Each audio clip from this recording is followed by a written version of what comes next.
What is up, everybody? Welcome to another episode of Smart Minds, Good Times. Today I have a very special guest, Teon Productions. Say what's up. What's good, y'all? It's good to be here. I appreciate you having me on. Like I said, I reached. reached out to you. Yeah. So, I saw my boy Chop on here. Saw Sambo on here. I stay tapped in, dude. Yeah. Like, I'm watching. I've watched, like, every episode. I just was watching the Mia Money. Are you there? Yeah, that was dope. That one was actually crazy because she came and it's like, I had tried texting her, like, a couple hours before. Mm-hmm. Like, hey, would it be better we do it outside or would you like to come on here? And she didn't respond to that text, but when she got here, she was like, can we do it outside? Oh, it was outside of this place. Yeah. Oh, I got you. It was like right outside here. Oh, okay. And so we in 10 minutes, we brought like everything we needed outside, hooked up the cables, and we got to it. Yeah, she's fired, dude. I think, let me see if I've DM'd. I'm pretty sure, I'm not going to look. I'm pretty sure I've reached out to her and be like, hey, like, so Mia, if you're watching this, let's work. She probably will. Mia, if you're watching, hit up my man Teon. For sure. Like, I've probably hit up everybody in Richmond, even if they haven't responded. But I know, like, she's busy. I saw that she was out in ATL and all that. So, yeah. I think she's, like, in and out of state. Like, yeah. But she's from Richmond, right? Yeah. Yeah, Richmond. Her, Mia, and then shout out, like, Lil Ray. I don't know if you know her. Yeah. She'd be dope to have on here, too. But, like, the girls are going crazy with the rap. Yeah. They're doing really good. No, I've been seeing that. Like, her, Lil Ray, there's a couple from Northern Virginia, too. Oh, yeah. Shout out Hannah. I work with her. That's an artist. She's a really, really great person. When I work with her, her whole family's there, like every shoot, like supporting her, like doing her makeup, nails, all that stuff.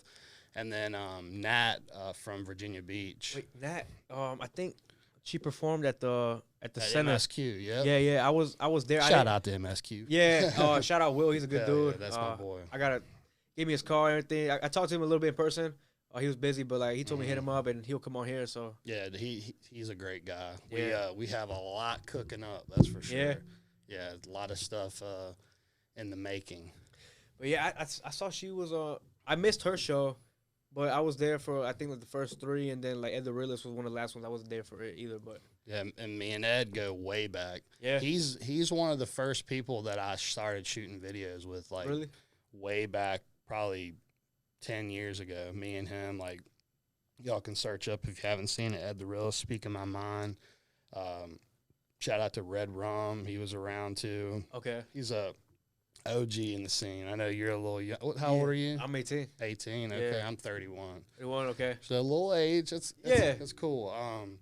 But Red Rum, excuse me, he's an OG in the scene. He's got a YouTube going now, like talking about like the most dangerous hoods in Richmond. It's like really cool. He just analyzes hoods now? Yeah. And people respect what he has to say because they know, But Ed, him, it's just cool. Like, I love the music scene. Yeah, especially really right cool. now. Everybody has been telling me that it's like everything's starting to be more like together. Everybody's starting to work a little bit more. Everybody's trying to push it out a little bit more than how it used to be. Yeah. Richmond has a hard time with that, That's like one of the big opportunities, I would think. Are you originally from Richmond? So I was born in Radford, like Radford area, like Southwest Virginia, like Virginia Tech. Okay. Like that area. And I moved here when I was like 7, so pretty much, I mean, most of my childhood. But growing up there, I was into sports, like played baseball, football, was always into music. I've been playing guitar for almost 20 years now. And I started, like, when I was real little, like 5 or 6, I got a little drum set. I busted a hole in the bass drum, so that was done, just being too rough. Yeah. But I've always been involved in the music, and that's why, that's what got me into shooting music videos. And how it got really started, I was up in Blue Ridge, near JMU, if you know where that is, in Harrisonburg. And kind of my high school friends, we went up there, got a little apartment. Like, you already know from that point. Like, I was taking online classes while I was at school. It's like, so there was really no point in being there, right? So like I kind of took advantage of that, which I never would take back any of the times. Like, we just were partying and having a good time. But like, my other friends that were living across the street, and they all did music, and I was making my money here and there how I could up there and stuff. And one time, like, I I'd actually gotten robbed. Oh, really? Up there at JMU by one of my good friends. Oh, your girlfriend robbed you? Yeah, I actually was coming back from a party one night and saw someone that I knew, and he was like lost. So I asked him. He was up there visiting supposedly. So I asked him to come into my house and he could sleep on the couch. He let him in. Yeah. To my house. He came in while I was sleeping and took all my money and stuff. But got bounced back. Then at one point I was just like, man, like I'm really wanting to find something that like I can invest my time in. Like again, like I'd always been a part of like the creative stuff. Like went to school at first up there for fine art. So like I've always been drawn to the art scene. Like I was in like IB advanced art in high school and stuff. Have never really been that great in school, but the art stuff was always something like you always had that creative mind regardless of grades, right? For sure. So so like I ended up taking all the money I had and just went to Best Buy. I remember it like it was yesterday. Went to Harrisonburg Best Buy and bought my first camera. What camera was it? It was a Nikon 5000, I think. At the time, was it a good camera? I mean, it was because it had a flip out screen. Okay, it's like that was like the beginning of like the flip out DSLR scene, you know.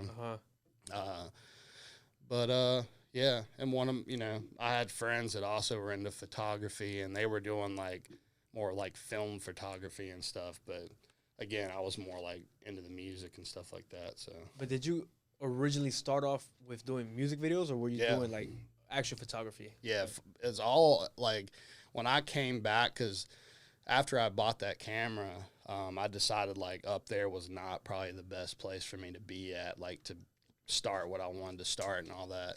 And so I came back to Richmond, and when I came back to Richmond, that's where I kind of linked up with, there was a place called The Kingdom open. Okay. Right off when you get off the Belvedere exit, right off of Main Street, right where all like Stadium is and all those places. Yeah. In the alley right there beside Culture, if you know where Culture is. That's not like that's not a tattoo shop. It's a like glass shop. Okay. Like a wouldn't call it just a weed shop, but it's like a glass smoke shop type thing. There's one right here. Like right here off of Wall Street. There probably is. Yeah, I think it is that one. Okay, I've never been there. Cultivate Wellness maybe or something, but anyway, that's where it's at. It used to be there. It's vacant now, but that's where it all started. I did my first like live video there, and then I'd been working at Costco, and there was a lady. It all just started happening so naturally. Yeah. Like I just started meeting people that did music, and like, the lady at Costco, she did like some different like kind of R&B type stuff, and like. I don't mean to interrupt you, but is that good. I saw the reaction video. Is that the lady you did your first video for? Yeah. Okay. Yeah, that was crazy how far like the progression is from that time. Like you said I think you might have said that was 11 years ago. Yeah, I think 11. Yeah, 11 years ago. So you've been doing that for 11 years now. Yeah. Mm-hmm. Is that something you always did for a living, or? No. So I had a couple of jobs, like Costco. I worked there for a little while, like a year or so, like that, right on Broad Street. And then I forget where. I actually worked at a church for a little while too, doing like the after school program and like helping out with that kind of stuff. And that's where I started. I've been playing. I still do. I play in like a instrumental like church type worship band too. During Mass? No, what'd you say? During Mass? No, it's a Christian band. Okay. Yeah. And so I'd always been involved in like the worship piece of it too, because I play guitar and all that. So I don't really know where I was going with that. So like, you being a videographer and you shoot a lot of music videos you could say you work with the majority of the artists here in Richmond? See, like, sometimes you would think you would be, like, but then that you realize, like, how many people you don't know. Like, the past week, that's been something, like, I've really been focusing on, like, just, like, reaching out to people and, like, building up my network more. Like, you may see, like, I work with Chop and, me and Sambo got videos coming out that aren't released. Me and Chop have, like, 4 videos that aren't done that have not been released. So, like, you would think, like, working with them and stuff, but like I would know a lot more people and stuff, but I realized it's like I haven't met half the people. It's probably a quality over quantity thing. Yeah. Yeah, and like that's something that I've tried to build up for a while. Like shout out to Chop. Like that boy, like I watched the interview, like the Oprah Winfrey thing, like all that stuff. Like that's Chop. But like, people see him like super energetic and all that, like, but inside, like that is one of the smartest people I know. He business mind, like we've had a lot of really good conversations on like future adventures and like me and him talk about like, bro, like the music stuff, we're still shooting movies. Like he's wanting to direct and like he's so he's a good guy. So like just again like, but not limiting myself just to like, I don't want to be like stale. I got to keep moving and meeting people. So trying to just kind of build that reach up, because I feel like I have a lot to give. Like, I want to, like, I look at the video stuff as just kind of like an avenue into people's lives to be able to kind of help them mold something into like their dream, because a lot of times people have like a lot of thoughts and stuff, but like it takes someone like creative to like bring something from nothing to something, and I think that's what I'm best at. I had one of my first videos I've ever did was with his name is Kid Rage. He's a director. He does music videos too. Okay. Is it on your YouTube? Yeah. I'll check it out. Yeah. He's really smart. He's young. He's my age, but it's like one thing like we talked about was like you kind of have to have a third eye for things. Is that something like you have? Like you got to be able to see things that outside of the box differently than others? I mean, like for photography and videography, and anybody that watches this that does video, and so y'all can probably attest a little bit, like you either got it or you don't. Like for your eye, like you can't really train a creative eye. Like it's one of those things you're just kind of born with, So like it's almost a natural thing that kind of happens. Like I'm sitting here, I'm like, oh, this would be a dope. Like, I saw your little open the mic thing you're doing. Like I already had thought, I'm like, yeah, that would be so cool. Like then like these neon lights. I'm always like thinking of shots and like, yeah, there you go, bro. There we go. Like that looks so much doper like on camera, So like little things like that, I'm always picking up on. What people say. I like have a really good memory too. So like I'm always like, kind of thing, like I'll watch a podcast and I'll like think about it like days and days on, and like I don't know. You apply to like maybe, hey, I could probably use this information, see things a little differently, their perspective. Try to definitely far from perfect for sure, but I'm working on myself. Who would you say are like some other video directors you could say that like in the whole industry, not just here in Richmond, that kind of inspire you, that you think are really good? Yeah, and that I'm glad you're asking a question like that too, because like again, like even for y'all, like, dude, we can have millions and millions of followers, man. Like it's just the consistency and the work, and the followers aren't really what the goal is. But now it's like everybody's on social media, so like your followers are your reach and the amount of people you can influence. So, but Jacob Owens, like out in California, Gemini Visions, he's amazing. Like he does like some of the baby videos. Oh yeah.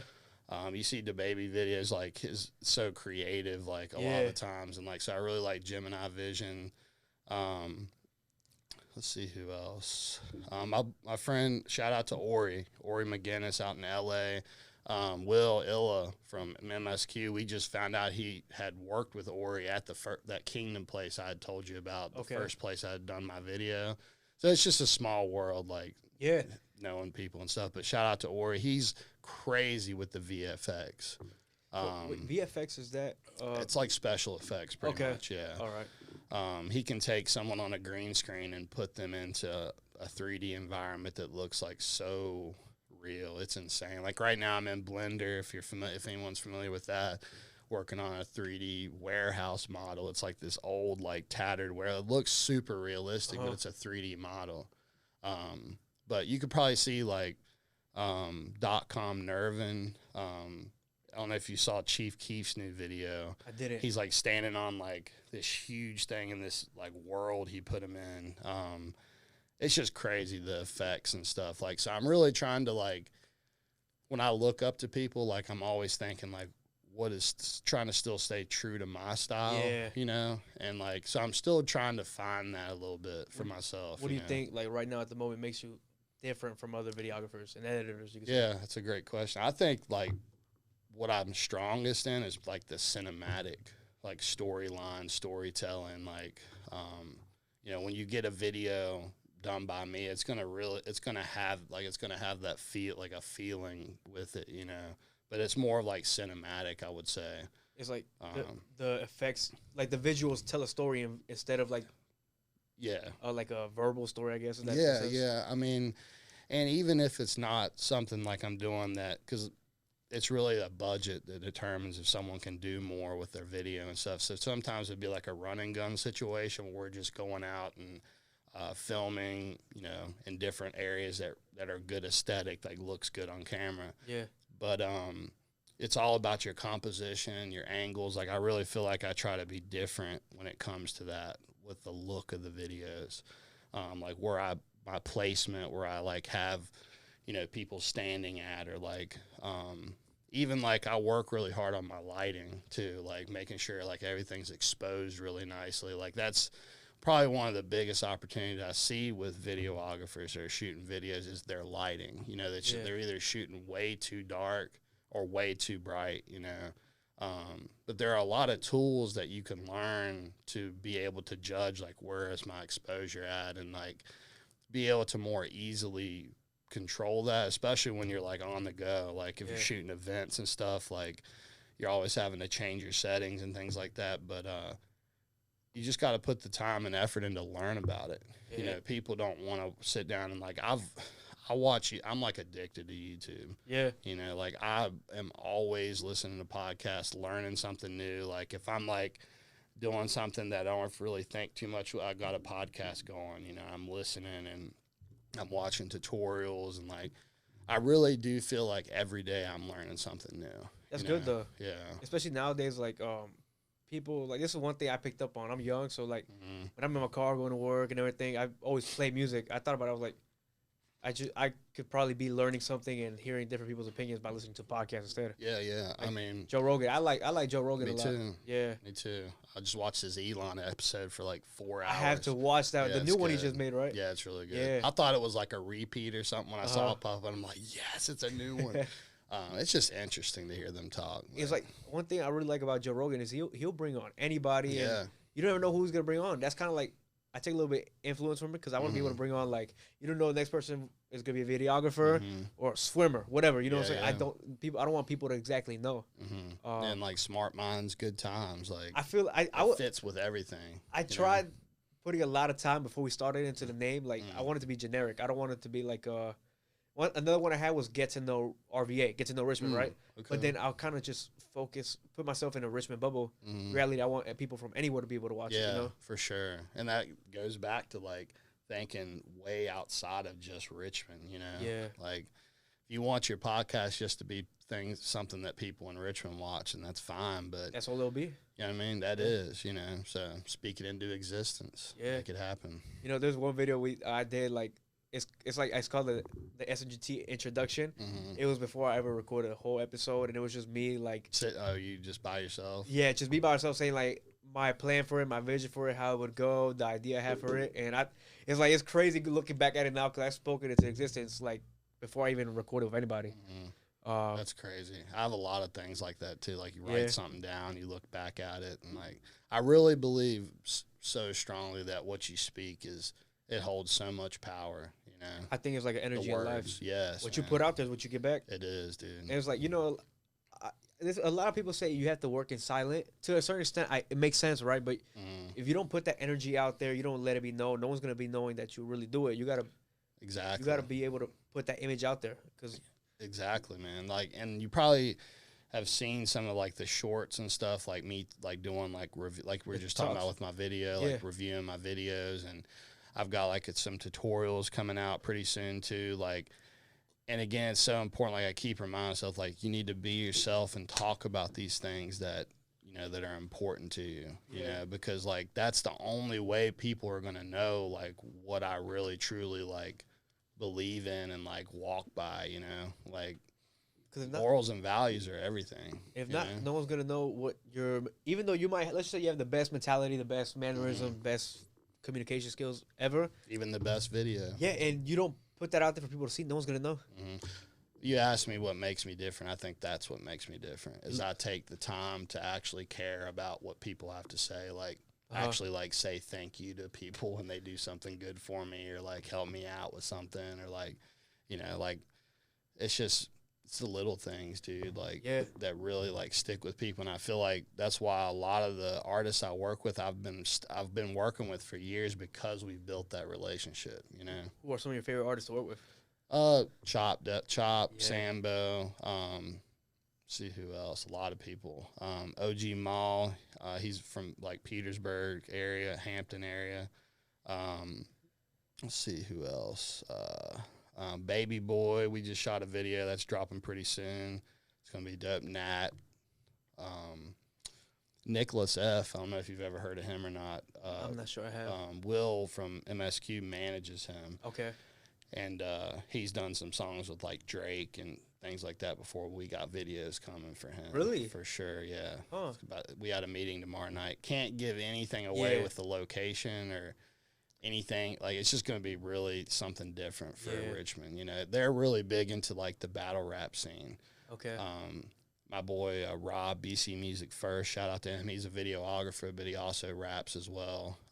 But more of like the raw hip hop, like not trap, like real authentic, like really spitting bars, like, you know, like more lyrical instead of like upbeat and everything. More lyrical. So like Radio Blitz, they got a thing called Something to the Moon, Flag on the Moon, I believe it's called. I think it's coming up like next week. I may go to that. That's like Kane is also another artist through MSQ. He's awesome. Crazy lyricist. I'm going to be working with him soon. Anytime this question's asked, you don't want to miss anybody. Yeah. You know, but everybody knows what's up. You know, like, you know, people that. Since you work with a lot of artists, are you ever too busy working with the artists?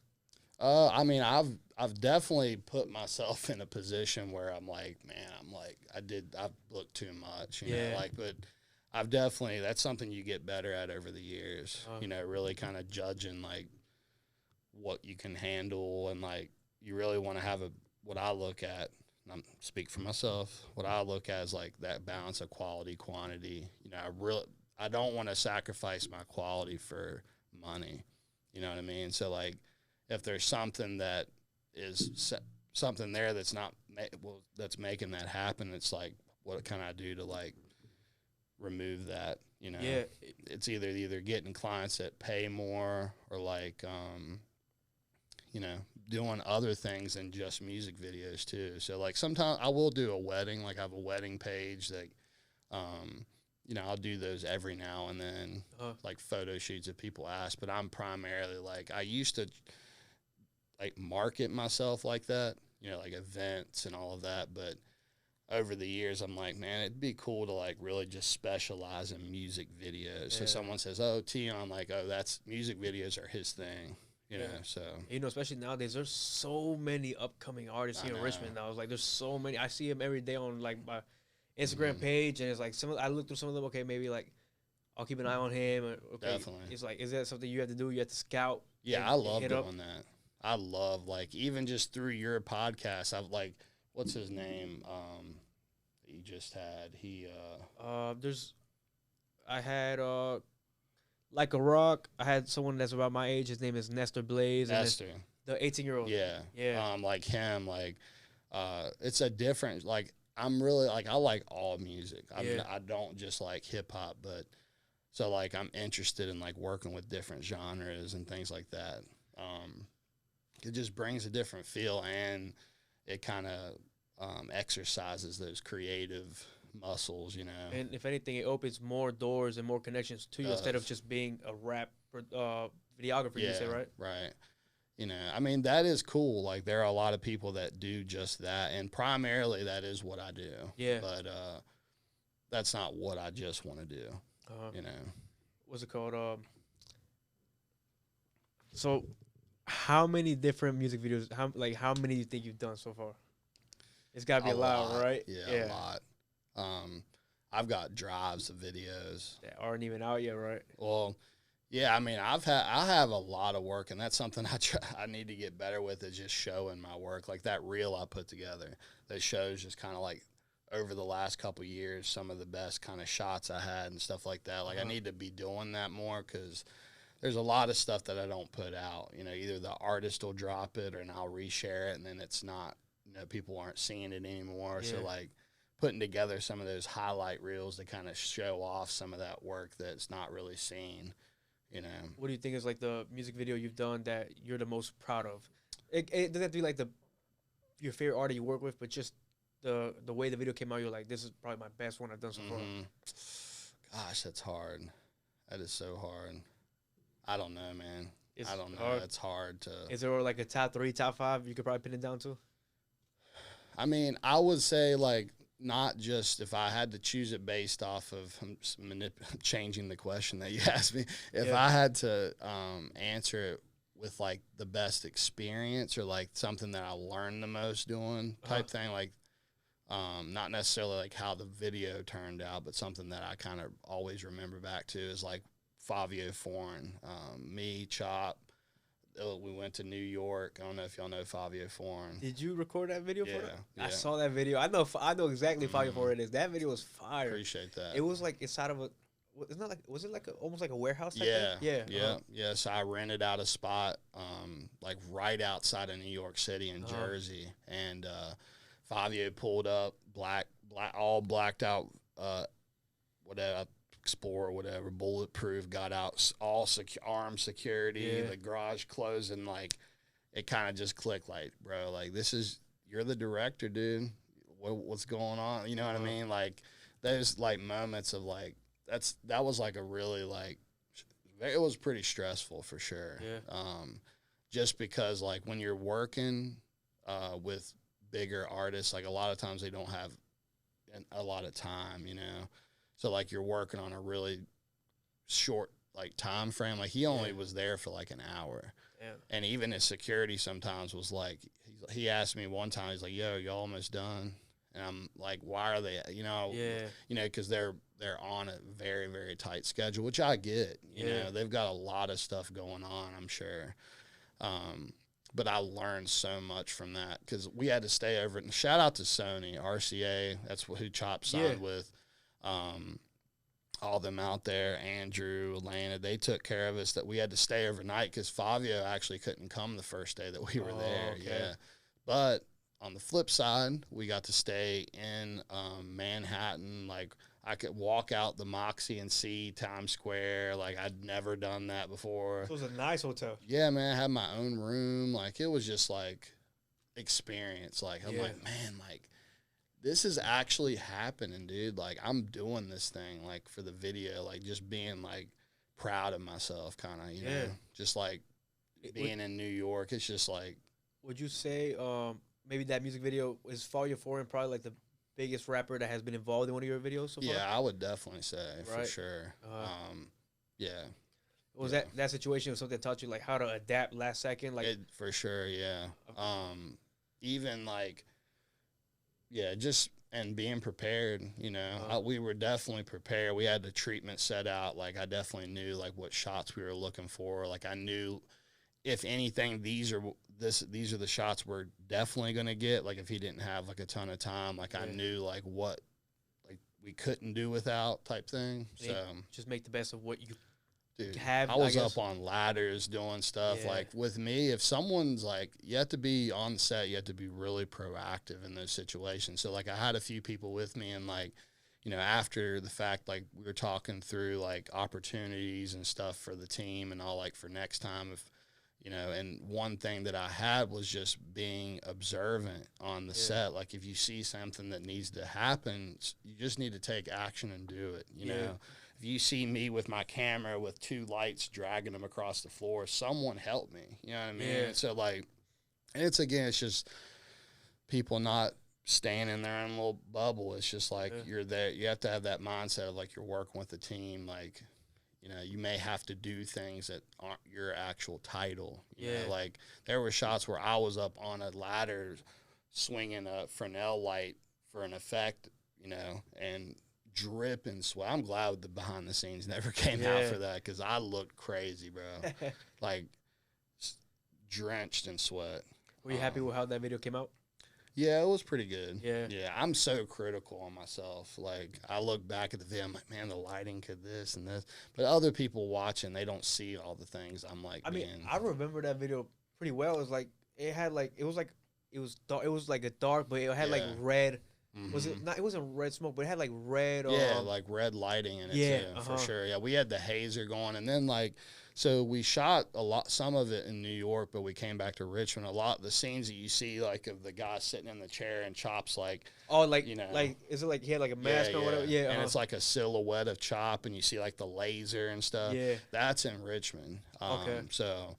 You know, definitely needed more scenes than just being in New York. So we came back, did that, and finished it up. But that's one thing. Like I said, the director that came on that's my age, he was telling me like, he showed me a music video, and he was like, "Could you tell that it was 3 different locations?" I was like, "No, it looked like it was all in the same spot." Yeah. Do you try to make your videos look like different locations, or do you ever try to make it look like you do it different locations in person, but on camera you try to make it look in one? Or it depends on the video.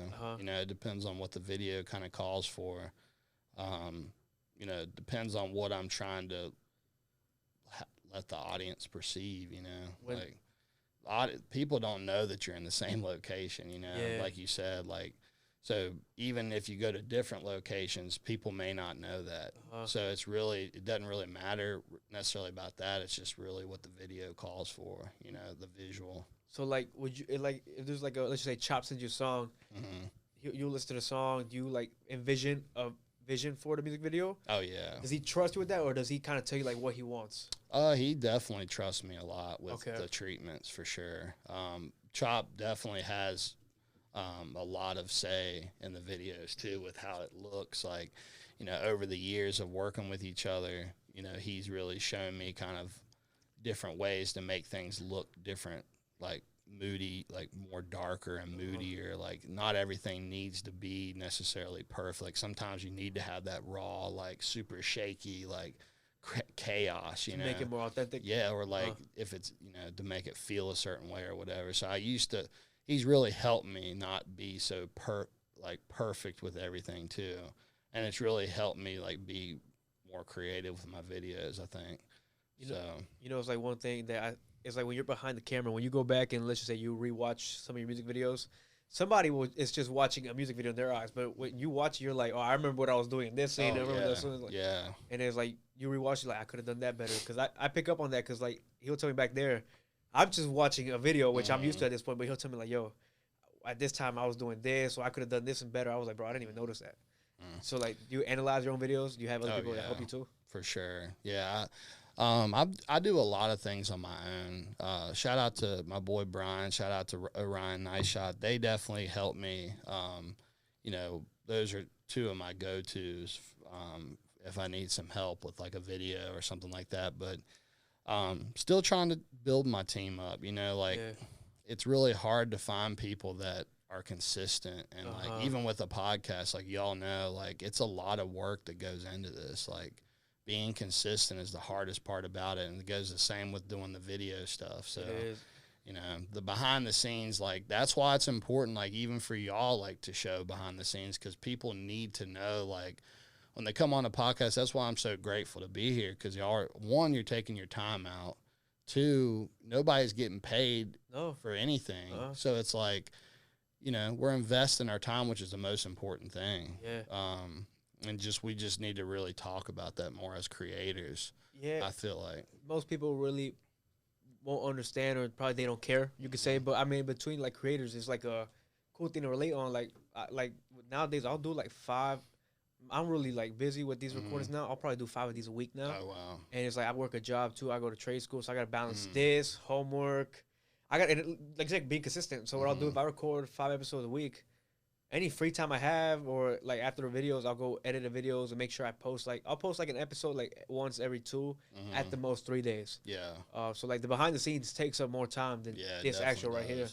It definitely does, and that's like you kind of have to judge. It's like hit those points of like, do I need extra help? Like that's cool. Like you have someone here. Like again, I didn't know how y'all were working it out, but You know, that's when you kind of you find people's interest. Like, you never give someone something to do if they genuinely don't want to do it. You know, because it's not going to last very long. So like, really, that's why it takes so long, I feel like, to find the right people, because you have to. It's, you know, when you say it, to find the right people, it's like a puzzle piece. Someone told me a long time ago, it's like you have this puzzle, but like, say you're missing one piece and that's what you need. It's no other piece will fit that. You know, it's not just because someone may be good at something, it may not be what I'm looking for. It may not be what I need. You know, we don't need 2 Teons. We don't need 2 Tylers. You know, we don't need 2 of these podcasts. You know, we need people to be unique and be themselves, and then when they come together, it creates something new. It blends and it fits perfectly instead of, because it's like if we have, like you said, 2 Teons, it's clash. It won't really mix. Yeah, and a lot of the times people don't really talk about, like, if they're, you know, if they feel a certain type of way. If, like, that's a big thing with artists, you know, like working with each other and stuff. Everybody's in competition, you know, to look the hardest, to wear the nicest clothes. Like, it's not all just about what they're saying on the mic. You know, there's a whole presence that comes with being an artist. It's a whole package when you're an artist. You know, when you're looking, if a record label's looking at you, or an A&R, like, they're looking for more than just you're good at music, you know? Quick question. Yeah. Has that, because I'm sure I think there's something G Sambo brought up on the interview we did. That was the next video I plan on posting soon. But he mentioned that this happens a lot with the music videographers in the city, that they'll, like, the rappers will kind of almost make them choose sides, and, like, you could say like the beef, or has that ever happened to you? I mean, it's like indirect, you know, like, it's definitely happens. It's happening, no doubt about it. And it's a big issue. Like, that's the last thing that I want, is beef or problems or any of that. Like, that is the last thing. I'm never looking for that. You know, like, there's been people that I've reached out to, and, like, we've almost worked, and then they'll go with someone else, and, like, you know, they get closer to people, and then they learn more about who's with, you know, who does what for who, and then they start, like, moving in their corners type thing, you know. It's all about, like, who you're around, really, and the influence of that, because it's very clicked up in Richmond, for sure. I'm trying to see that. I'm trying to do a little homework, from what I know, because I don't know much yet, but I'm trying to see, like, because it's kind of easy to spot a clique. You'll see, like, okay, this group knows each other. Yeah. I see they don't really work with that group. Or I try to, it's like imaginary cliques that will probably be right 70-80% of the time. The problem with it is that it goes back farther than just, like, last year or something. Like, these beefs and, like, things that are issues in Richmond, I feel like are something. It's more to it than on the surface. Yeah, you know what I mean. Like, and who's to judge? But I'm sure that some of them are legitimate. Like, you know, someone probably did something to someone that is not okay. You know what I mean? So, like, I'm definitely not the one to judge, but in my opinion, it definitely could change, you know. It is, like, but it's bigger than the music. Like, it's like, I don't know what to do about it, to be honest with you. Do you do a little bit of homework on artists before you work with them? Yeah, I mean, I'm watching. Like, I'm definitely usually watching ahead, like, before I'm reaching out and stuff, like, just to see kind of what you're on. Like, I definitely have to be careful, like, who I'm around and stuff. Well, not necessarily, but, like, you just don't want to put yourself in a bad position, really. That's really what it comes down to. Like, I'm cool with being wherever, you know. I've been in the hoods of hoods. Some of the first videos I've shot was in Gilpin Court, Wickham Court. Like, I can pull them up right now, like, you know, in the projects, inside the apartments, like, chilling, like, shooting videos and stuff. And I was so oblivious at the time, like, where I was, really. But what would you say was, like, the craziest experience you've been in while shooting a music video? Like, it didn't have anything to do with music video. Probably could have been, like, something that happened while you were doing it. Yeah. Has there ever been a music video that has been shot up while you've been at there? No. Okay. And if it was, I would never say it. Yeah, my bad. No, you're good. That's a clip right there. But I mean, there's definitely been situations that were like, we need to wrap this up. Yeah. You know, like, just the area you're in. If like, you know, you're only doing a quick scene. I mean, it only takes like a couple seconds for something to happen. You know what I mean? So like, you just have to. Again, it all comes to planning. Like, you shouldn't be somewhere if you know it's going to be an issue. It just you shouldn't put people in that position, and it's our responsibility, especially when people as videographers, when we're planning videos, when people come from the beach and they come from different areas and stuff to come to Richmond to shoot a video with me or whoever's doing it, we need to make sure that we're taking care of that. Like, don't put people in positions or put them in location, even if it looks really cool for your video. Like, it's bigger than that. You have to make them feel comfortable. It's almost like a hospitality in the area, I guess, or something. Yeah, and it's something that's left unsaid a lot of the times. Like, I don't ever bring that up necessarily, but I'm thinking about it. Yeah. You know, I'm always trying to be on my toes, like, especially for videographers where we have a lot of equipment and, like, you know, being a solo shooter, man, like, I'm out there by myself and, like, I got a lot of money invested in my gear, dude. Have you ever had, like, an issue with maybe somebody you were working with on a music scene? Like, maybe they weren't pleased with your work at the time. Has that ever happened? No, not really. Thankfully. Yeah. Everyone kind of usually likes it for the most part, which is awesome. I have had issues on set before with people. And it's usually not the artist. It's someone that's there, you know, that's with them or something like. And excuse me, if alcohol's involved, normally it's the liquor. You know what I mean? If someone's drinking, like, the smoking's never an issue. It's always some like. I had one time someone picking up my camera, like, I had it setting down, and it was. I know that's annoying, right? Yeah, like, it's not just annoying. That's a big freaking no-no. Yeah. Like, you don't. It's just not. It's not a toy. You know what I mean? And, like, he was already kind of, like, jumping in the scenes and stuff. And his friend that was there, like, we're all good. They're all good friends and stuff. But he was getting really mad because he kept jumping. He was drunk, you know. Yeah. And he picked up my camera. I'm like, dude, do not touch my camera again. Like, I was really like heated in that situation, but kind of stayed on track. Like, let me get myself back together, you know. You know, is that I'm sure there's a lot of frustrating things that go behind, like, actually filming a music video. You could probably tell me some of them, but is, like, one big thing when, like, you can say, like, you know, when you do a music video with a rapper and his friends, is there always that one guy that acts out of place or tries to be, like, the main person instead of the actual rapper? Does that happen a lot where you got to tell him, like, yo, like, a lot of the times the artist will tell him. Okay. You know what I mean? Like, and, you know, they're going to tell him, you need to sit down or whatever it may be, but I don't normally have to deal with it. There have been times where I've had to, but normally I'm, like, sitting back and I'm just waiting for someone to say something. Yeah, because it's obvious right at that point. Like, okay, dude, you're doing too much. Yeah. You know what I mean? What are, like, some other frustrating things that go behind actually recording it? That's a great question. I'd say just people being mindful of the time that it takes to make something look as good as to make it, you know, like the reason why my videos look the way they look, because I take a lot of time setting the lighting up, and, like, if something doesn't look good, I'll switch it up, you know.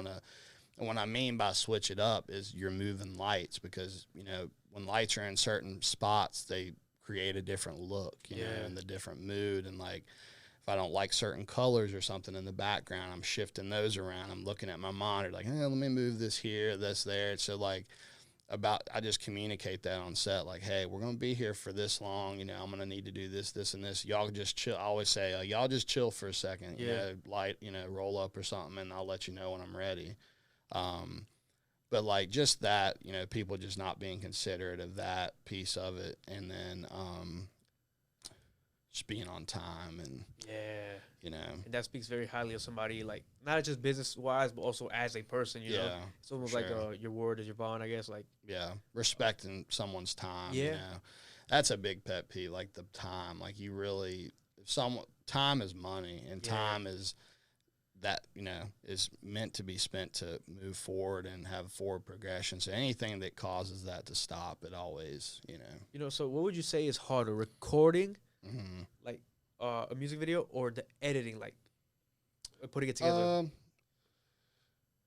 I'd say the shooting aspect is probably the hardest. Really? Yeah. Because it's like to get something in camera first that looks really good. It goes back to what I was just saying. It just takes a lot of time to. It takes less time over time because you know what you're looking for.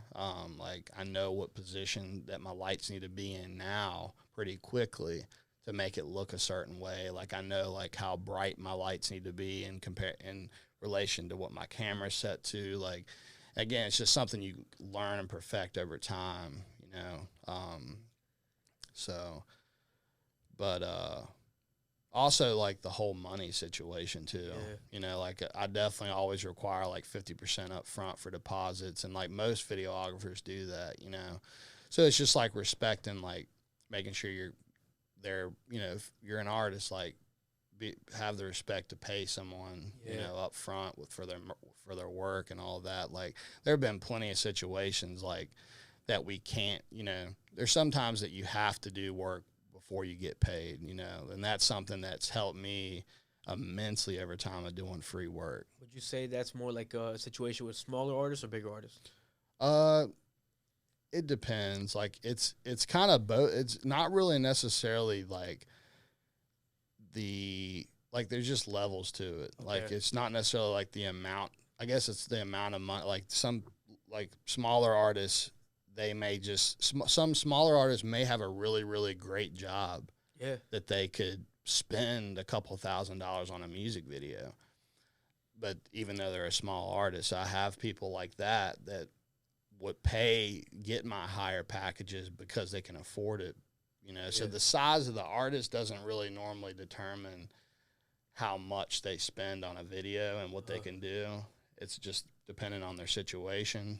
But so yeah, it's just different. You know, I've seen that makes sense. No, I get you. Cool. I've seen your post. You offer, I think, 3 different packages.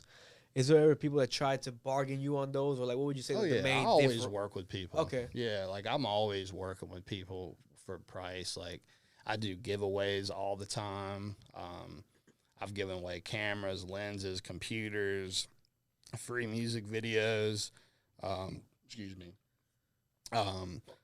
So it's like I always try to give back. Yeah. I'm always trying to give back and help people out. And if I see an artist that I really truly believe in, like again, that whole A&R mind, like that third eye, like man, like they don't have any money. I'm like, dude, let's go get you a video done. Like, let's work, like, right? You're crazy. Like you need to be heard. Like there's been plenty of times like that I've done that for people. You know, so like artists like that, is there ever artists that you could say like you've done a free music video for and then expect that again, or oh yeah, 100%. Are they more likely to pay the next time? 100%. I mean, there's people that still owe me money to this day from over 5 years ago. You know, it's not really a lot of money, but it's still money. You know, it's all the principle of it. Yeah. You know, do you think they'll ever pay you back, or you just? No, I'm not worried about it. Yeah. You know, I'm not worried about it. You know, I just keep on moving and. You know, people kind of see what you're doing, and eventually they kind of come around and be like, hey, you mind doing a little favor for me? And be like, got that $200? Yeah. Like, you know, like, I don't want to be like that, but it's just principle. Like, people have to learn. Like, no one's going to learn to do different if we just accept all of that all the time. And it's a way to approach it. Like, I would never reach out to someone and freak out on them about owing me money or nothing. I'm not that type of person. But I guarantee you, if you reach out to me for a favor and you did that to me, like it just comes around. Like you don't want to burn your bridges. You know? Yeah, I was about to say that. Yeah. Like that's really important because let's just say, right, what if it was maybe the other way around? I don't know. Like you work with an artist and they blow up, but you probably didn't show up. They don't want to work with you again, or like other way around. You blow up and now you don't want to work with them because they never paid you. Yeah, you know? For sure. I mean, like over the years, I've definitely had situations where it's been on me. You know, like I've never, thank God, I've never lost footage. So that's one thing I've never done.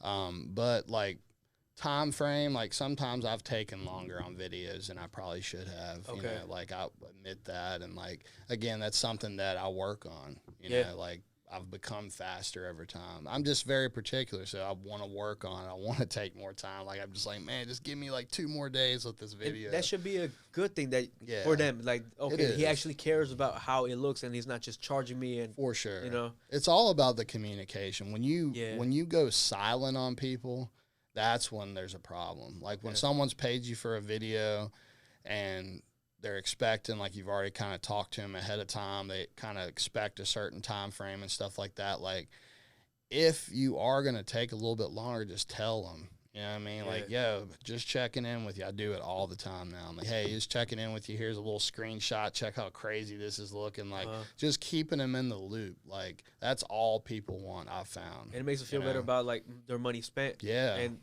how to do business with you, you know? For sure. Like, just keep people in the loop. Like that's what I found. And a lot of times they're not caring about a couple extra days. There are situations where you are working on a timeline, you know, like for an album or something like that. Yeah, like we got to draw, like for Chop, for instance, like people that are with a label, like there's certain times that you're wanting to drop. Even for independent artists, you want to drop at certain times and certain times of the year, things like that. So like, someone may have already communicated to their audience, hey, we're dropping on this day, my album dropping with a visual. And then if that doesn't happen, it kind of looks bad on them. So like that's why it's important for us to stick with that if that was already talked about, you know. What is something like people or artists don't really understand about what goes into working and like creating a music video for them? I would say like the amount of investment, like monetary money it takes to actually buy the equipment that we're using, and like, you know, it looks a certain way because of these, like it's not just the equipment, it's obviously like the knowledge of what you know and lighting and stuff like that. But like I just wish people would have a more of a grasp on why, you know, I charge a certain amount, you know. And usually they realize eventually, like they'll go to somebody else, come with a video, then they'll be like, hey, Teon, hey, let's shoot this time, because they want that look, you know. And in Richmond, I mean, there are a couple people, but I'm not going to say any names, but it's just, you know, there are people that their videos do look really good, but I see a lot of the same thing. There's a lot of the similar look. Okay. You know, between videographers. What do you think? I believe. You think yours is a lot more, one of the more unique ones in the city? I just think it's, I believe it's just I don't say this as being like, cocky or arrogant. Yeah, nothing like that. But like, I just feel like I'm at a different level with production. Like, I mean, you know, like at 11 years, you should be that way. Yeah. I know, like, because I've put the time in to learn stuff, like, you know, and I don't know. I just really think that's kind of what we've talked about it already a little bit, but that's kind of what really kind of separates myself. You know, you mentioned earlier the video with fivio, and that was like pretty difficult adapting last second. But what's like the hardest music video you shot so far? Would you say it's that one? Probably. Off the top of my head, that's just what I mean. It's just a lot of traveling involved. There's a lot of just energy being spent, you know, like physically, mentally. We were on a very tight timeline with all the stuff like we talked about too. So like, I mean, there have been other difficult shoots, like especially when the weather sucks. Yeah. You know, like I've been in freezing cold weather, jacket, hoodie, full ski on, like, you know, out there shooting. And we're jumping back in the car. Like, usually it's me staying out there. Like, all right, like, we're done with that scene. They'll run and get in the car and have the heat on. And I'm out there, of course, because I got to be out there to move the lights and stuff. So, you know, but my bad. I don't mean to cut you you good, off. bro? But speaking about the weather, has that ever happened? Like, you schedule a day, like, let's shoot on this day, but it gets rained out. Oh, yeah. Is there times where you can record in the rain, or you can't really put the cameras in the rain? So, yeah, you definitely can't have it in, like, direct rain. But, like, I've definitely changed locations before for different things. If a couple of the scenes are outside, like switch that up to something that has cover, easy as that. But if it's something that has been planned, like we've rented a spot out, then that's when it becomes a little more difficult. If something happens with weather, just rescheduling. Yeah. But try to avoid it. I do. When you, like, let's say when you're riding around town in your car, or Are you always trying to look around like, okay, that could be a spot for video? Hell yeah. For sure, man. Yeah. I like I'm gonna take a picture, like drop a pin, put the location in my notes. I do that all the time. It's like, or is there ever like you have to make connections? Like, okay, I could probably rent a spot here, a spot there. Like, Yeah, I mean, yeah, for sure.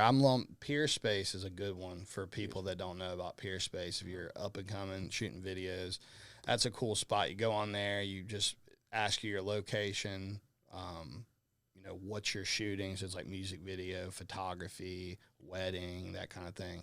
Music video, then a bunch of spots will come up. It's pretty much like Airbnb for music videos. okay, Or like anything photography, video wise. But a lot of the spaces, what people don't read in like the fine print, they plan it, but then it's like a 3 or 4 hour minimum that you have to do. So say the spot's like $150 an hour. okay. It's 3 hour minimum. So like the budget's, it's not just $150. It's probably like closer to 500. I'm like, hey, fees. did you notice that it's 3 hour minimum? Just want to make sure you're good with that still. Like it's my job to be looking for that kind of stuff. Because there have been times where the price has, you know, shifted what we do and stuff, obviously. But you know, you said earlier, and you know, you said there was a couple other videographers in Richmond that you say you were to name. But have you made any friends in this space? Like, does it have to be here in Richmond, just in general, that he does his own thing and you guys just that's like your friend in the industry? For sure. Yeah, I mean, Illa from MSQ, me and him have definitely started building more of a relationship, and I see us doing a lot of stuff in Richmond for sure. Especially since he's just connected with all the artists, and there might be some that you didn't know that he brings on, right? Yeah, it's been a long time coming. We should have already probably been doing something, but it's just about reaching out to people and us kind of, you know, we're all both busy, you know, so it's, and like, I try not to walk on people's toes. Like, if I see, like, you know, shout out to Different. That's a videographer I will call out. She's the only girl videographer in Richmond that I know, or even, I don't know too many girl videographers, but shout out to Different. She's also an artist, and she's fire too. Really? But she did a lot. She did a lot of work and still does for some of those artists down there. Like, shout out to Noah O, Charged Up. He'd be awesome to have on here. He's got a shop right on the same strip as Illa does. You know, it's called Charged Up ENT. Noah O. Let me add him real quick, and I'll check him out. Yeah, Noah O. Charged Up ENT. Yeah, Charged Up. Yeah, Noah O, shout out to him and Big No. They just released that Champion video, that Different shot, and I love that song, man. Like, oh, okay, I see. Okay, Charged see, it's Up like Noah with the C with the lightning bolt through it. Is this him right here? Yeah, Trilipino. There we go. Okay, yeah.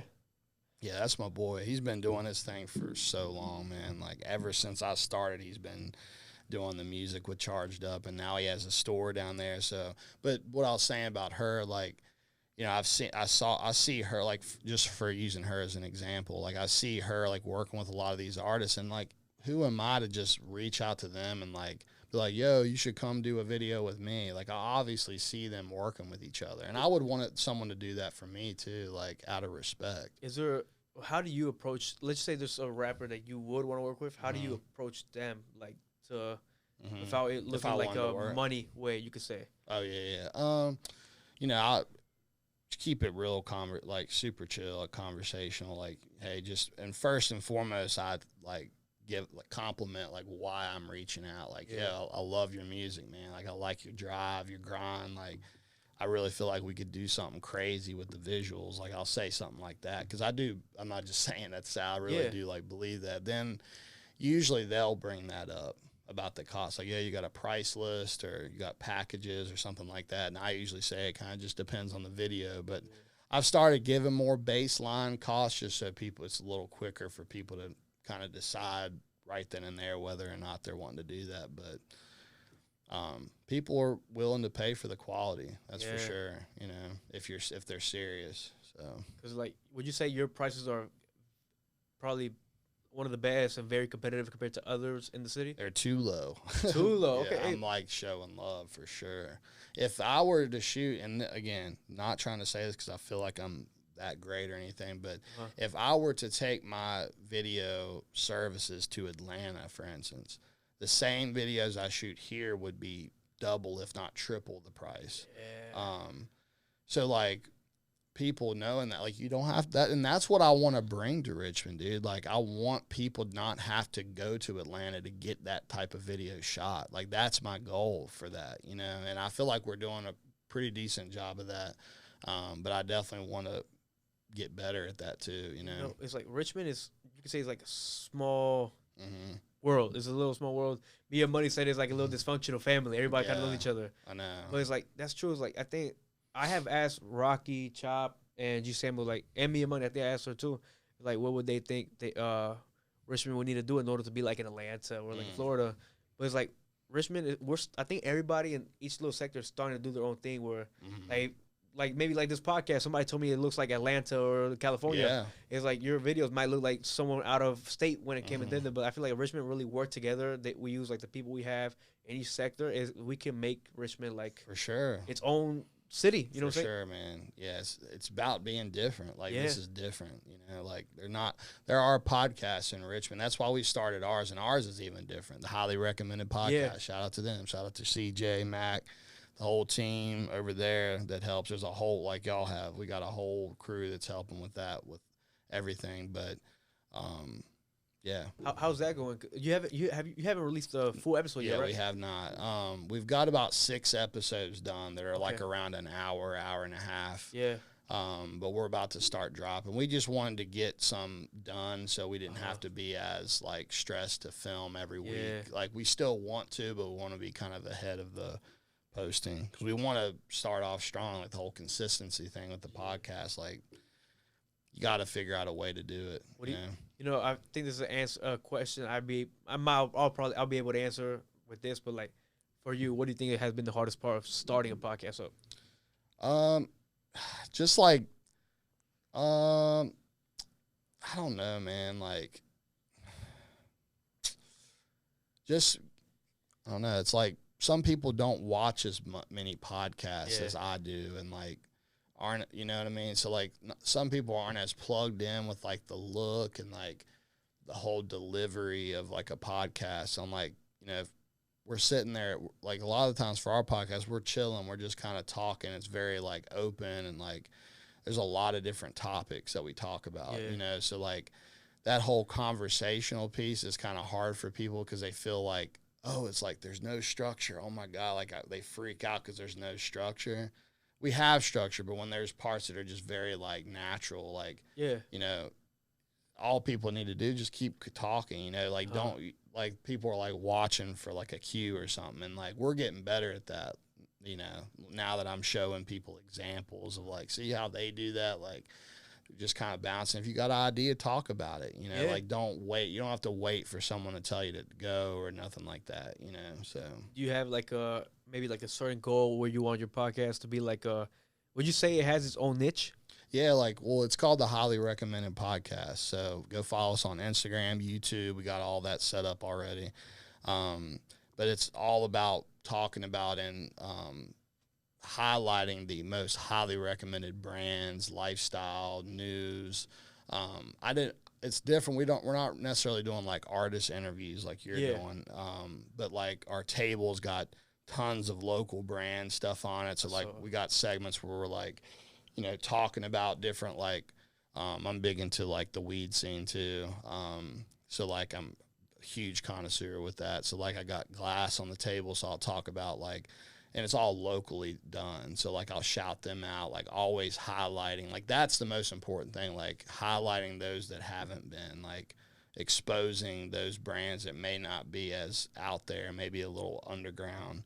That people really like, but just not a lot of people know about. It's like this little tight community that people know. Yeah. So you have like a set, like the people that you have on is like the same 3 hosts, you could say? Yeah. Or would you have like, how often would you have like different guests, you could say? Yeah.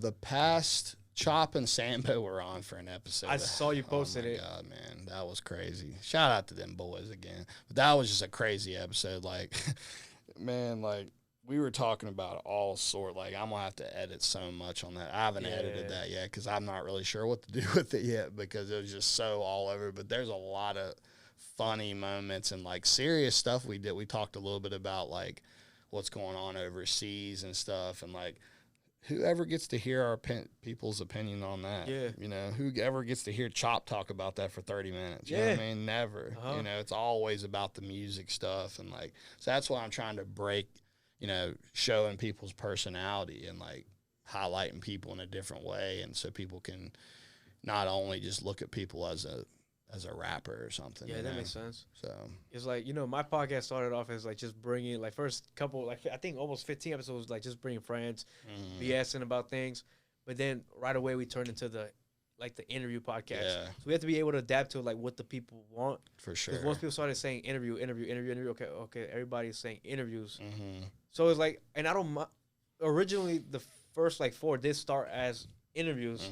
So like I don't mind doing interviews. It's like I think it's like people like to talk about what they know in themselves, right? But you have to put them in a position where they feel comfortable talking about themselves. Definitely. Because if I let's just say, a good example, I brought you on here and I start talking about waters and bowls, you won't really feel too comfortable bringing up the videography stuff because it'll look out of place. Yeah. But I'm sure if I ask you the right questions, you'll be able to really be like, okay, you know, I can talk about that, Definitely. It's like, that's easy to talk about. Yeah. I agree with you. What's it called? You know, like has there been like you can say like a little like a celebrity or somebody that has pulled in the rap game and not just here in Richmond that has maybe seen a music video of yours and reached out like, hey, I like your work. This is pretty good. That's a great question. Not really. Not any like too famous of people necessarily. No. You know, all right. This is a good question too. I like asking people. But what do you like and dislike about Richmond? Oh man, I heard you ask people this. And it could be videography or just in general. Yeah, I love Richmond. I really do. I always try. Like I got my venue shirt on. I've always been into skating and stuff, so I'm always trying to rep like different local stuff. I just love Richmond. I mean, I just say like all the violence and stuff, like, you know, especially being plugged into what I'm doing, like work, you know, it's just, there's all, like we were talking about earlier. That's a part of it I don't like. I do love the culture, like the feel, like the look of like the aesthetic of Richmond. Like, you know, there's just this feeling that goes along with being downtown and like at Main Street area or wherever you're at down there. It's just got a different feel than other places have. Yeah, for sure. You know, like you said, all the violence and the, you know, like the beefs indirectly impact your line of work in a way, right? Yeah. You know, have you worked, this is just out of curiosity, but have you worked with Trap Ties Kai before? No, I definitely want to, for sure. Yeah, I've reached out to him before. We've talked about it. Yeah. Again, it's kind of like, you know, he has, I think, he has a couple people that shoot his videos for him. And, like, I try to respect that. You know? Like, I never take it like, oh, they don't want to work with me. That's never my initial thought. But it's more, I guess it's more of those things like people already have, like, their own connection. And they don't want to maybe burn that one or. Yeah, or they, like we were just talking about being comfortable. Like, you know, they may already just be comfortable with that person, you know. It's always difficult meeting new people sometimes and stuff, so. You would say, like, one strong connection you have is Chop, right? Like, you're his main guy, would you say? Yeah, for sure. How did you go about meeting Chop? It's a funny story, yeah. I mean, and this is something I always bring up because I think it's so, like, important for people to just learn and realize. But like the way I met Chop, I saw the Best Friends Stunner for Vegas shoot, and you know, like I saw the flyer come out. I was like, I got to figure out how to get there. Like that's the first thing I thought. Like I got to be on that set somehow. So I'd hit Chop on the DM. I didn't even think he was going to respond back to me. I was like, yeah, I'd love to just come out and shoot behind the scenes for you. That's what I was initially going to do, is shoot it behind the scenes. And he responded back to me, and I was surprised. And he said, hit my manager, Levy. Shout out to Levy. That's my boy. You know, once you travel with people and stuff, it's like you just know people on a different level, I feel like, you know, when you share the space with people and stuff. But, yeah, definitely would say that I would be his main person for sure. What about G Sambo? Did you meet G Sambo through Chop too? No, I've known about Sambo for a long time. Yeah. I actually know him like through like non-related music stuff. Okay. Too. So like, you know, Sambo's been in the scene ever since I've started doing it too. So like, you know, I've always known of him. He's known of my work. We just have never kind of got together to make it happen, you know, until now. So I saw a post you did. I think it was like maybe 2 days ago at the most. It was like a big thing. Like I think it was a highlight thing. You said like certain rappers you work with, like thank you to everybody. Oh yeah, for and sure. it was like a good like maybe probably 25. Mm-hmm. I saw Stay Solid Rocky was on there. Have Yeah. you worked with Stay Solid Rocky? Oh yeah. We've shot two videos for him. Are they out? Yeah. Wait, oh, for what song? Rerun. I shot that video, and then I didn't edit this video, but I shot the one with the 3D car going through at the skate park and stuff. Becky. Oh, Becky, Becky, yeah. I like that song. Let me fact check myself. Hold on a second. I don't want to forget the name of the. Actually, I don't think I shot. I'm on airplane mode. That's why. It's like one thing I've been noticing since starting this podcast is like everybody kind of links. Everybody I've brought on so far kind of and somehow or another connects with somebody I've had on previously. Mm-hmm. It just kind of fits perfectly to like, I guess the guests we've had on. Definitely. Like I noticed that a lot with G Sambo. Like G Sambo was able to tell me a lot about Rock and Chop, like maybe previous experiences that they didn't say. Like you told me like okay, like how you met Chop and y'all recorded that video. Yeah. Like the Fivio video, I didn't know that. Yeah. So that's something he didn't say. So it's like a perfect link to like previous episodes. I don't think it was Becky that I shot, but it okay. was one of the most recent videos. I forget the name of the song. Uh-huh. But back to the Chop thing real quick, as I lost my train of thought. But how I met Chop, I reached out to him in the DM.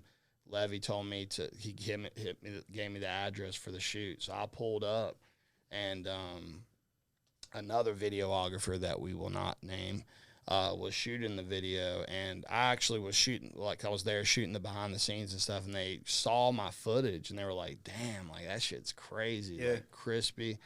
And then they ended up wanting me to actually shoot some scenes for the actual video. So I went there to shoot the behind the scenes and ended up being actually on the official video. You know, it's like one of those things, like a strong quote that I like live by is like, you miss 100% of shots you don't take. That's so true, And man. one thing Rocky said is like leading down one path could lead you to another path. Yeah, so like, man. what if you never hit him up for that? Being like connecting with Chop, like I actually worked with Rocky before I worked with Chop, and Rocky didn't know me as well at all at the time. It was actually at Defiant Studios. He came in for a session, and at the time, this was right on West Broad. The studio's closed now, but he had came in for the session. I still have the footage, and I shot like the behind the scenes for it and stuff, but he didn't know me at the time. Okay. And then like through Chop, that's how I got to know more of Rocky. Okay, that makes sense. That's how we kind of got more close. That makes sense. Yeah. You know, it's like I meant to ask this like almost at the beginning, but when I asked you, you were busy. But is there ever a time where you're too busy on a schedule, and maybe you'll like recommend, like instead of you shooting it, you'll give it to like another friend videographer for like a little commission. Like, hey, I can't shoot this. Like, can you you want to shoot it, but slide me like $100 or so? Yeah, I would. Does that ever happen or? It has if the budget. I haven't done that in the case of like just because I have so much work, but I've done it if like they have not enough, like the budget's not just there. Okay. Like I'll be like, well, let me get you to someone that could probably do it for around that area, you know, in that range for you. Do they do that vice versa for you? Like if it's a little bit, like they're looking for a little bit more higher production and they'll like recommend you? For sure. Yeah, like my boy Mal, like he's a producer in Richmond. He does a lot of like in the lab writing camps and stuff. Shout out to them. Like he just hit me up today talking about an artist he's producing a song for, and she was looking for, you know, she's gonna have to put out content, so he's asking me. So it all works. It's really about who you know, your network. Like again, I wouldn't necessarily probably be as close to Sambo and Rocky, and then like I'm in group messages with them, like talking to them like regularly. Like Sambo called me, like asked me about the video ideas and stuff. Like, so we're very like really in tune, like trying to work. Like Rocky, him and his manager A-Rod, shout out to him, dude. He shoots videos as well, but he's also Rocky's manager. And Rocky, they've been shooting more of the visuals now. That's why I haven't worked with him more. But again, it's just people kind of teaming, like really like, you know, locking in, which is awesome, you know? Yeah. It's like, yeah, I guess it's like you said, like you lock in with Chop. That's like exactly each other's main man is like, and then you can like with whoever you had the chance to around that. Yeah, for sure. But I think like you have probably one of the best artists in the city to work with. Like Chop is he's dope. He's a genuine dude too. Like he's been showing a lot of love. And it's crazy. Like you were saying, like he's really like good dude. He's smart and he's like. Yeah, that's one thing about him. Like he definitely makes sure people know that he's not like some sellout, like corporate, like because he's signed to a label. He's still true to himself. Yeah, you know that's one thing he will never lose. So so let's just say from 5 years from now, where do you see? Is like your brand Teon Productions? Is that the actual name for it? Yeah, Teon Productions. Where do you see Teon Productions 5 years from now? Like maybe the vision for it, the artists you'd want to work with at the time. Just where do you see it? I definitely see myself going outside of Richmond a lot more. Shout out to Tracy, the director. He's out in Atlanta. He's working with Desi Banks. I don't know if you know him. He's like a comedian. I think I saw Mia Money post him. Probably so. I think so. Yeah. So like Desi Banks, like I think working with Quavo and all them, like doing stuff. So like he does some pretty big production stuff, and like Illa actually introduced or sent me his information. I reached out to him, sent my reel to him. He's like, that's clean. Like, so just like making those connections out there with different people and just letting them know, like, hey, if you got something you need someone to DP, which is to like operate the camera, let me know, like I'm ready. Just planting those seeds. Yeah. So like I do see myself expanding way outside of Richmond, especially even with the YouTube. Like I'm trying to focus on like my own brand more because I'm always doing stuff for other people. Like I'm always creating content for other people. So like I just, we all have to understand like our worth, you know what I mean? Like just because I'm doing a video for certain artists and stuff, like I also have a lot to say and like do as an artist myself. So like why not make content around what I like, or like I like video stuff, so I can talk about my video stuff, but I also like a lot of leadership stuff, and I like a lot of just life type things, like how to be a better man, like how to be a good husband, like, normal things that we can grow as people type stuff. And you never know how, like, your words or your opinions, your thoughts could impact somebody, For sure, man. Like, there's been plenty of times where people have told me, like, thank you, bro, like, for being, like, such, like, just listening. Like, a lot of times people, like, people jump so quickly to try to solve the issue, and a lot of times people just want someone to hear them out. Like, they don't got someone to just sit there and listen to them just kind of vent out what they got on their mind, So, like, I try to make sure to do that too. The videos you do is like more like it's almost like a personal talk 1-on-1. Yeah. And then maybe like something like this, a podcast would be something like somebody that wants to hear a conversation between somebody. Exactly. More of a social thing instead of a personal thing, you know? I could definitely, and shout out to my boy Marcus, KT. He's an artist I work with all the time too. But like, I've talked to him recently about like artist management stuff. Like I definitely see myself doing some of that as well. Like, I want to grow Teon Productions and my other brand, which is Enlightened Minds Collective, which is more of like my community type thing I'm building out, which is like some people that share the same mindset and all that kind of stuff too. Like your brand community. Yeah. Y'all know how it is. So working on that, but I really am passionate about the like start to finish with an artist, like their look, like their delivery, like, who they work with, not just the visuals. Like, I love the whole process of what an artist needs. And, like, even even like the technical stuff with like how many, like their social media and like how they're distributing their music through like DistroKid and all that kind of stuff. You know, just helping people out get the most out of what they're trying to do.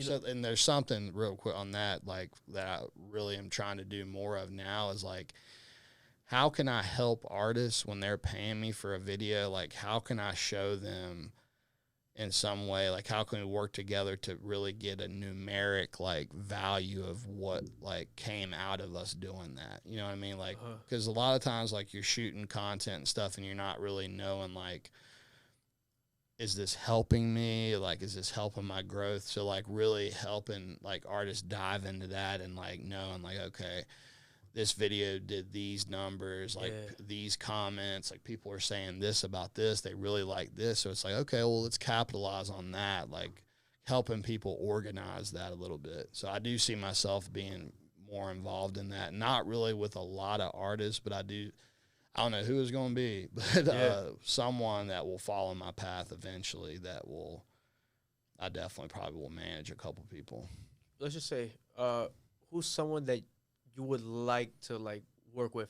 It could be like somebody as big as Drake or maybe not as big as Drake, someone around, and it could be anyone. It doesn't have to be rappers. Man, that's a good question. Who would I like to work with? Man, like,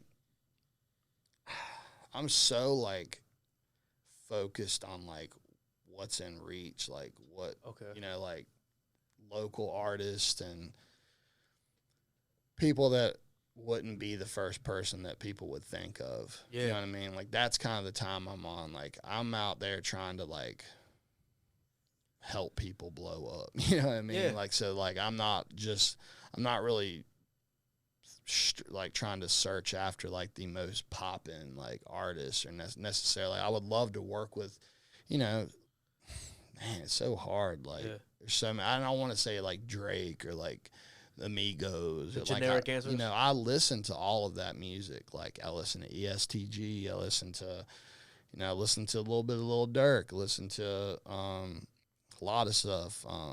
Tezo Touchdown. He's like a new one. I heard him on Drake's album. Yeah, like I listen to a lot of non-hip hop stuff as well. So I mean, there's just so many people I would love to work with, man. Like, do you think that's like the beauty of the space you're in? That the possibilities are endless. Love it. That's why I love it. Like, I'm very like ADHD, so I'm always like wanting to do something different. I'm the same way. Yeah, like I gotta switch it up. You know? I don't know if I like diagnosed ADHD, but it was definitely like diagnosed by others to me as a kid. I don't know if I don't know. I feel like I have ADHD, but what am I to say? I'm medically prescribed. I don't know. Yeah. But that's like, I had somebody else come on here that he did Amazon FBA. Or do you know what that is? Is that like the online? Yeah, you sell like Amazon. Yeah, like the store. Yeah. He told me he had Amazon. He probably has like ADHD, but I feel like that's something that keeps people like keeps them wanting to keep themselves busy with something and being productive though. Yeah, for sure. I mean, because it's always changing the products and all that too. But yeah, I mean, that's why. I feel like that's why I fell into the creative space, because it's always changing. Yeah. You know, like even when I worked in the corporate world, you asked me a little bit about like what I did before. I worked like a corporate job for like 8 years. I just quit probably like 4 months ago. I saw you posted one of the videos that says quit your 9 to 5. Yeah. Okay. I'm going to do expand on a lot of that stuff too on future videos and stuff. But yeah, I was making really good money too, and I worked really. And at one point, I was really passionate about it. Like, you know, I met a lot of great people through it. I got some certificates in like process management and stuff. So like that really helps me, like the whole artist management side of stuff. Like I'm just naturally really good at that kind of stuff. You said corporate, but like what sector was it in? It's like banking. Okay. Yeah. I led a bunch of teams, but like upwards of like 20 or so people at a time usually. And like it's a lot of leadership stuff, like just influence, like helping people, you know, build their career up and get certain certifications and things like that. What advice would you have for other videographers that thinking about quitting their job to really pursue it? It's hard. It's gonna be hard. Like I'm just like a few months into it, but like I just kind of look at like how much. Like think about if you're working a job right now for some, like you're working for somebody. Like you're working 8 hours a day, and it's pretty much nonstop. Whatever you're doing, you know, if you're in a call center, you're outside doing a trade, like it's gonna be like you're pretty tired by the end of the day. Yeah. You know, but think about you're only doing one piece of the bigger picture of that job. You know what I mean? Like say you work at, you know, say you're a tradesman, like you're welding, but there's also a lot of other things around you going on to be able to make that happen, like the location, the contracting, like all those things. So like when you're working for yourself, you are all of those things. You know, you're the manager, you're the employee, you're the creative director, you're all of that stuff. So like, you know, just being ready to take that on, because you have to be at a certain level to make it last for a long time. You know, you really have to compare like the effort that you put in at your job, that and double and not triple the amount of time. So like, you know, it's definitely more than what you put in at your job. So it's like, that's just a good way to, a comparison, a way to look at it, I think. You know, I don't mean to bring it upon myself, but I understand you because I do electrical work. You know, that's kind of why I said, see if you could relate, you know. You know the company Woodfin? Yeah. That's where I work at. Okay. It's like I'll do like, I guess my 8 hours, but this takes up more time than my job because I'll get off like at 4, like 4, and I don't sleep until like 1:30 because we'll do a video. And then after, I already know, bro. I'm like, about to go home after this and work on stuff. Yeah. So hit me up. You need some. I appreciate that. I'll be up like you are. So like I definitely do, but I don't think a lot of people will be willing to put in that amount of work. Yeah. I mean, anything. That's what I hear. Yeah, it's like sounds like a phone charger or something. Is that your phone? It sounds like the phone charger's not working or something. You know what I mean? It might be.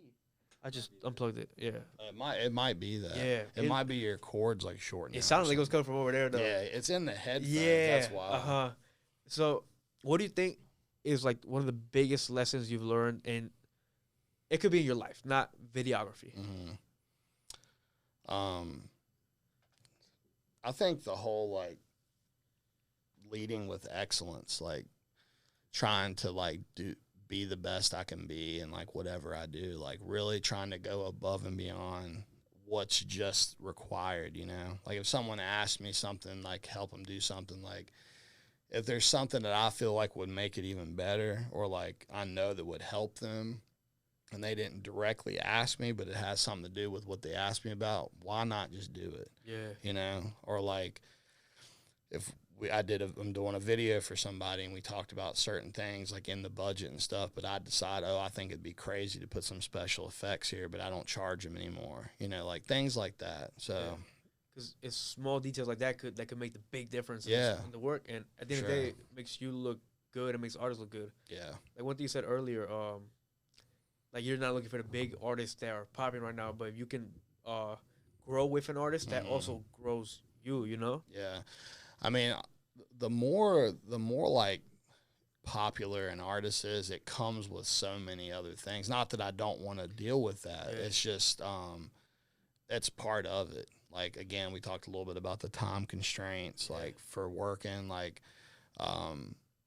you know, just because the money's better doesn't necessarily mean the experience is going to be better for you. So like that's advice I would give if I were to give any, like on that, is just don't always look at the money necessarily. Like even if you got someone, like say if someone reached out to me, they're like, hey, I got $1,200 for a video. It's like, cool. That's within the range. Like in my mid top tier type stuff, we can definitely work, like, or not necessarily definitely work right away, but it's more of like, let's talk a little bit about what you have in mind. Like, let me hear your music, like, you know, that kind of stuff. Or they may have that and what they're asking for is way above that. Yeah. You know, I've had that too before. Like someone have something that's in the range that's a little more than, you know, it's at my higher range, but what they want is even more than that, you know? So it can go both ways. You know, something you just brought up when you said, like, oh, let me hear your song. Have you ever not worked with an artist because you didn't like their music, or it just wasn't up to? Have you ever done that? Maybe like. Well, like, nah. Okay. Nah, I've been really, like, good. Like, I've done a lot of stuff that there, and I could talk about, because a lot of the people that I've worked with that don't, their music just isn't really, like, it's not being mean. It's just some people just don't have it, you know, and they're not doing it anymore. So, okay. Again, people kind of find them, like, when they put their content out, like, people are going to tell you, you know, you're going to feel that response if it's something you should continue to do or not. Yeah. Of course, there are people that may not have a big response, but have done it for years, keep doing it for years and years, but most people stop, you know, and find something else. But it's like, if you really have a passion for it, you can't really stop. Yeah, exactly. That too. Like, even if you're right on that, like people that are continuing to do it that may not be in a spot like other people think they should be, and they may just love doing it. Yeah. You know, and that's beautiful too. Yeah. I feel like the contentment, like whatever makes your life content, do that. It's like one thing, one of my teacher from trade school told me, he was like, because I told him about the podcast, he was like, are you doing it for like, I guess like the monetary side of things, or because you love it? Because he said, because if you love it, props to you, because that's a beautiful hobby. And that got me thinking, because it's true. Like, if you, let's say you make productions for because you love it, then you love it, you know. But I get, if you can make it, you can monetize off of that. That's great too. Yeah. Don't quit your job unless you love what you're doing before you quit your job. Yeah. You know what I mean? Like, don't have like a scapegoat because you hate your job, like, or like try to come up with some entrepreneur thing to just make money. Like, the happiness thing is a big deal. It sounds like weird, like, oh, the happiness you're talking about, you soft, but no, dude, like, everybody feels it, whatever you call that to make you feel good. It's your happiness. So, like, you ultimately have to be happy with what you're doing, or it's not going to last long, you know? Yeah, no, I definitely feel you on that. You know, is there something maybe that I didn't bring up that you wanted to talk about? Let me see.